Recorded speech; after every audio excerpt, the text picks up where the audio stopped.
Hi! One of the most common questions I get when people meet me on streets is, where do I even start with English? Today, I want to give you my absolute honest advice. No complicated theories, just the simple fundamental truth, the way a primary teacher would explain to a student. That's how this video is going to be. These are the things you absolutely have to do, and just as importantly, what you need to stop doing to be fluent in English. Now, one most major mistake, that is point number one of this video, is that a lot of you are dependent on others for your learning. Now, what happens is that as human beings, we tend to rely on others too much because somewhere we are in our comfort zones. Of course, I understand it's difficult to get out of it. It's very comfortable in the comfort zone, but I feel that if you're clinging on to your comfort zone for really long, it gets very uncomfortable, and the feelings that you get that there is something on your mind you want to achieve, there's something that you want to do, you do not know why you're not taking the next step. You do not know what is stopping you.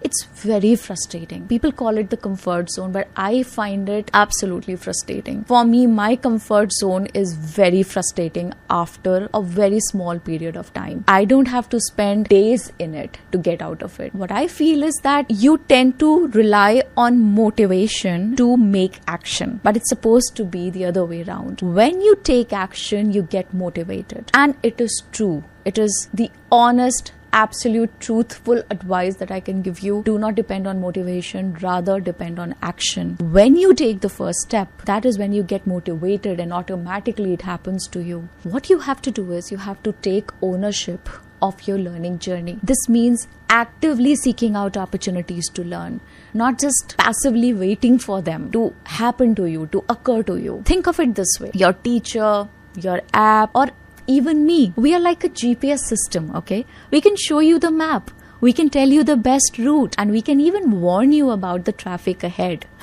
But we cannot drive the car for you. You have to be the one behind the wheel. You have to be the one who takes action. Your guides can point you to the mountain, but only you can take the steps to climb it. So stop being a passenger in your own journey. Take the driver's seat and do it today. Do not make stupid excuses to yourself that this happened and because of that I could not practice today. See, something or the other will always keep happening. If you recall, something must have happened to you today that was maybe out of the ordinary, or maybe yesterday. Something or the other will always try and push you into your comfort zone, because that's how our minds are. It's a constant fight, and you're not the only one fighting it. Everybody is going through it. Everyone fights against procrastination, and that happens every day, I guess. But the people who tend to master it and tend to learn how to get ahead of it and get over themselves in this context are the people who are successful in life. The second thing you need to stop doing is panic learning when something happens. Your child's PTM, or your boss is over for dinner, or there's a business lunch. That is when this idea of, I wish I could have been a little more fluent in English. I wish I could have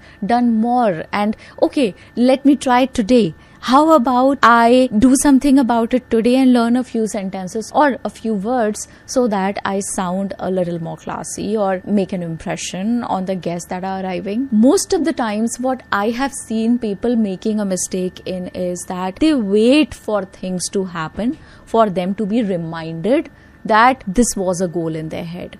They had to learn, they had to practice to speak English so that they could get fluent. But learning doesn't happen that way. Learning is a continuous process. You cannot keep taking pauses. If you pause, you are pushed behind and you lose months of practice. The moment you get out of touch, you cannot pause your practice. It cannot be sporadic. It cannot be panic driven. Learning has to be a continuous process. And this is a major mistake. Something comes up today and you're suddenly reminded, and you're back to your books and you're back to your TV shows or whatever you're learning from. You're back to the videos that you watch for learning. Or maybe you stand in front of the mirror and you start to practice. But the moment that event is over, you're back to your normal life. Things are back for you. The normal mundane stuff is back to you. And you forget that you had started on a journey. This is a very big mistake that is stopping you from your fluency. Now let me tell you why that doesn't work. Learning English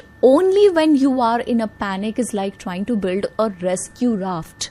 during a flood. Raft is a small boat, okay? You're trying to build a boat when there is a flood. It's chaotic. It's stressful. And of course it will sink because you haven't put in the kind of effort there should have been, or there must have been, in making that raft, in making that boat, must have gone into it. You haven't done a very honest job. So it is destined to sink. It is destined to fail. You have to build the raft on the sunny days, piece by piece, so that when the storm comes, you're ready to sail. As Benjamin Franklin said, by failing to prepare, you're preparing to fail. Don't wait for the emergency. Prepare in the calm. The next mistake that I'm going to be talking about is trying to learn to do the things in new and modern ways. I am an old school person. My thought process in a lot of ways is old school, and my learning style is also highly old school, and I take pride in it. Old school ways have proven, in this particular specific case, they've proven to work. Do it the old school way, the way I've done it. I'll tell you my case, how it happened for me. See, it was simple. I think I've told you several times, but I'll just quickly reiterate. My school was changed, and in class 7th I was moved to a very, very good school of my city, and that's where my journey to get fluent started. And what happened was that everybody around me used to speak really fluent English, and I was the only person who was very aware, conscious of herself, and unprepared, and lacking confidence, and always very scared of uttering even a single word. And there were instances where I was mocked at. There were people who laughed at me, and those things don't matter to me anymore, but they used to matter back then. My style was really old school. I made up my mind that I'm going to learn this language because I saw potential in it. First of all, it attracted me a lot. It looked nice to me. It was something that fascinated me. It was something that I wanted to do. I wasn't pushed into it. Of course,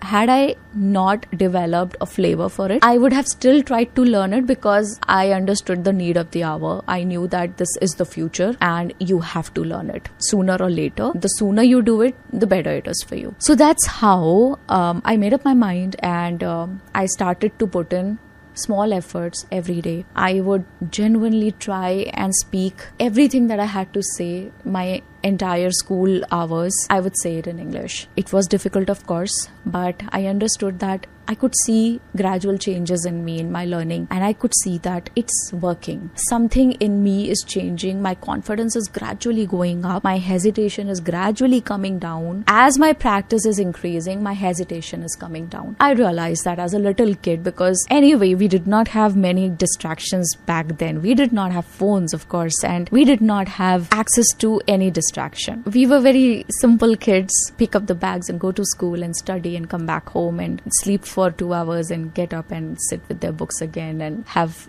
evening chai and get back to books and then sleep. This was my life back then. So I realized that it's improving. Whatever, in any way where I was feeling a little low and down with the language skills, that is changing. I just did it in the most old school way. I would learn it from books. I would learn it by speaking to my friends. I would learn it by talking to my teachers, whatever little bit I could, asking the basic questions in class, raising hand and asking questions. These little things were really helping. What's the secret? It's not glamorous. It's old school. It's what I did, and it's what truly works. Fluency isn't a lottery ticket you win. It's a wall you build. Every day you lay one brick. One new word is a brick. One sentence you practice is a brick. One conversation is a brick. On its own, it's just one small brick. But you look back after a year and you've built a fortress. That's the power of learning the old school way. See, I'm not discouraging you to use the modern ways. I know there are fancy apps available, but the old school way of actually speaking the language, and sometimes speaking to yourself in front of the mirror, or sometimes speaking to a friend on the phone, these things have the most impact. And modern ways are fine, but just don't get too distracted with the too many options that are available on the internet these days. I want you to choose your 3-4 ways in which you're going to practice and adopt those ways every week in your learning cycle. Remember this quote from Aristotle: we are what we repeatedly do. Excellence then is not an act but a habit. Build the habit.